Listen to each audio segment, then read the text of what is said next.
You've reached Odd TV at a mysteriously mystical location somewhere. I'm Shay-od, and today I'm going to introduce this painting to you. I'm going to briefly talk about it, about the quality of the painting, and about the background of what I was thinking about when I was making the painting, or kind of what influences were coming in to motivate me to paint this in this particular way. Although it's a landscape painting, it's in a portrait format, mainly because I wanted to, it just suited the narrative, and I'll explain a little bit about the composition as the video goes on. Normally you paint a landscape as a landscape wide. In this case, we painted it more like a skyscape, so it's high, because you can't fit a lot of sky into landscape, or everything gets pushed back. You can see this from a distance about 6 or 8 feet away from the painting. We're going to zoom in. See what I mean here about the colors kind of pushing each other and pulling each other. They kind of create a little dance in your mind when you see them. That's how the colors work. They create depth. That's part of how we perceive the 3D reality. You can see down here that sort of orangey brown, kind of, this comes forward, while the green, that kind of greeny brown, yellow greeny brown, kind of goes backwards. I know there's an angle there, but it's still the play between these two. And although I don't think you can really see it, the green of the sea is more blue-green rather than kind of planty green. And that plays against the yellow of the columns and the grey here. Now that kind of vague, you see the way that's quite vague, the line of the horizon across there?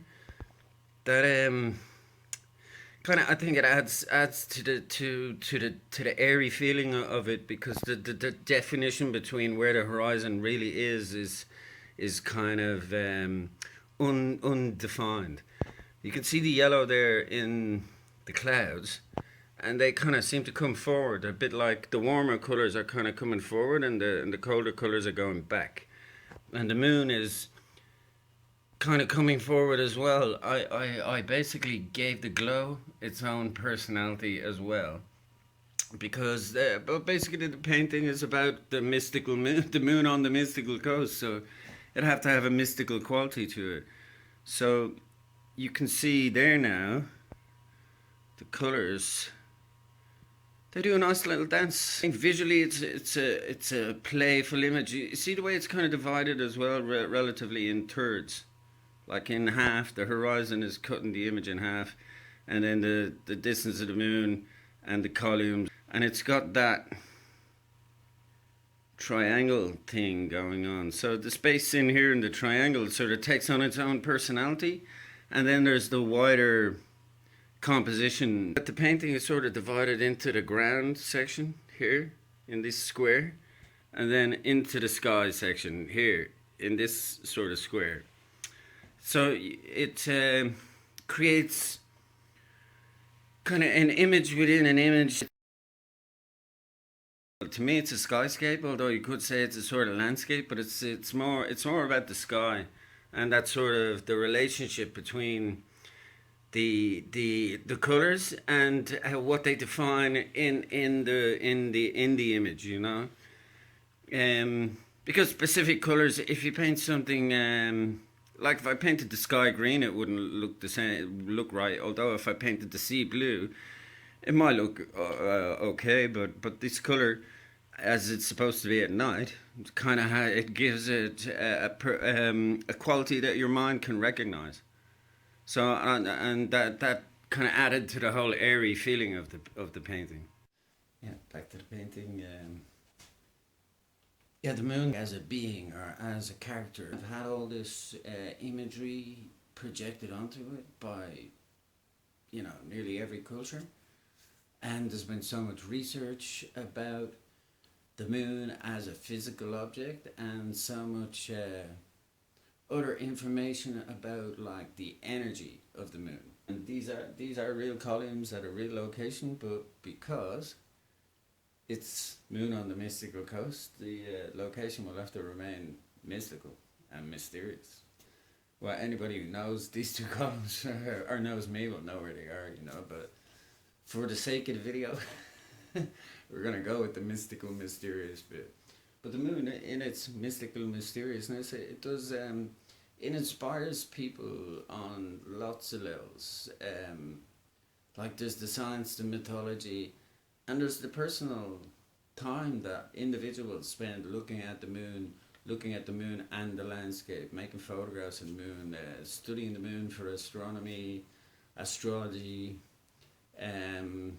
There is so much, and the scientific research of the moon, and there's all the commercial prospects of how the moon can be used for commercial interests. I'm sure there's plenty of people speculating about that. But the point is that our relationship to the moon is a kind of, on a way, it's a group, communal one, but on the other hand, it's an individual one as well. When you look at the moon, you're just looking at the moon. And, it is the nearest rock star to Earth. It affects the tides. And it's got a 19-year cycle, and the moon sort of keeps the Earth balanced. Keeps the Earth going around in the balanced kind of way, which suits humanity so that we can live on the lovely little planet. It's kind of cool that although they went to the moon, and usually when, say, humanity discovers something and then they examine it, they try to take the mystery out of it, but somehow they just didn't take the mystery out of the moon at all. It sort of is almost more mystical and mysterious now than it was in the 60s or even in 2012 when China sent their probe to the moon. But say we start with the American mythology. The Americans, it's kind of cool because they kind of got, after, say the 50s, the 40s was, the war and that, and the 50s was a little bit getting their head together on where are we going from here. And then the 60s was like, well, we're going to the moon. There's the Irish connection there with the JFK, because I think it was he was the one who sort of promoted that idea into the space kind of NASA thing in the early 60s, although unfortunately he wasn't around to see the end result. But the kind of the idea of getting all of America into this whole moon adventure, that we're all going to go to the moon, and it was all televised and you could watch it, and you were there, even though obviously you weren't there, but we all went to the moon. Anybody who was even just born after that, they all went to the moon. Everybody's been to the moon. We all been to the moon. You can look at it online, right? But it was kind of cool how they kind of got everybody into it and then packaged it and made it this event that everybody could partake in, and then they had all these really catchy slogans to go with it. The eagle has landed, and the eagle being the American eagle, so the little spacecraft was the eagle, and boom, America's landed on the moon, and yay. And then the guy jumps off the thing, and it's like one giant step for man. But the giant step was for mankind here, it was the fact that we could make that leap off the planet, and get out of the electromagnetic field of the Earth and get to the electromagnetic field of the moon, which does have an effect on people's minds and on the water. So the water and the tides are affected by the moon, and people's minds are affected by the moon, to the point where they get so inspired they build a spaceship and they go there. Because prior to that we're just speculating on what is the moon, what's up there, la la la. Well, you don't really know. And apparently we still don't really know, because they only went there a couple of times and then they didn't go there again. So there's a lot maybe that still has to be, or that can still be revealed about the moon. So then we get to the Russians didn't go to the moon, and I don't know if there's other, like if the EU or India or some other country like that has plans of going to the moon, but I know that China has sent a probe to the moon in 2012. And I was looking at the moon while they were landing it, but I didn't know they were actually landing it. I looked online one night when I was looking at the moon and discovered, they had landed a probe and they were waiting for signals back from their little probe. So what was cool about the Chinese mythology is the Chinese scientific adventure to the moon, their moon probe landing, was that they co-opted their ancient mythology into their scientific adventure, and they kind of fused the two together by naming the rocket that launched their probe. It was called the Chang'e, and the Chang'e is the moon goddess. And the same face that makes up the Chang'e, it also makes a rabbit shape, kind of silhouette of a rabbit with two ears like that. So I'll do another video about that and make a painting of it. In Chinese mythology, there was, in the story, as far as I understand, someone can correct me here now, if they know better than me, as I'm borrowing the information from another culture. The moon goddess, and she got banished to live on the moon. And so she was only allowed to bring one friend with her, and that was the jade rabbit. So the face on the moon makes up the face of Chang'e and the jade rabbit. So I thought it was cool how they took the mythology, named the spacecraft the Chang'e, and that had the little probe in it, and got to the moon, and then released the probe, and then the jade rabbit lands on the moon, Chang'e's friend. They both went to the moon together. Like the mythology. Cool. Even though I know they're communists in China, and they're supposed to have gotten rid of the past and started again with a new vision of a new nation. It was very, very, very smart, very well thought out that they kind of co-opted the traditional mythology and made it into this kind of statement to the world that like, this is how old we are. Like, as a nation, we are one of the oldest nations in the world, and we're bringing all of the past knowledge with us into the future, and we're going out there, So I thought that was really brilliantly done. As far as I know, they have plans on going back there again, and as far as I know, the Americans might even have plans on it. I gathered that there's a few commercial interests that are planning on going to the moon as well, but then there's other mythology about the moon, right?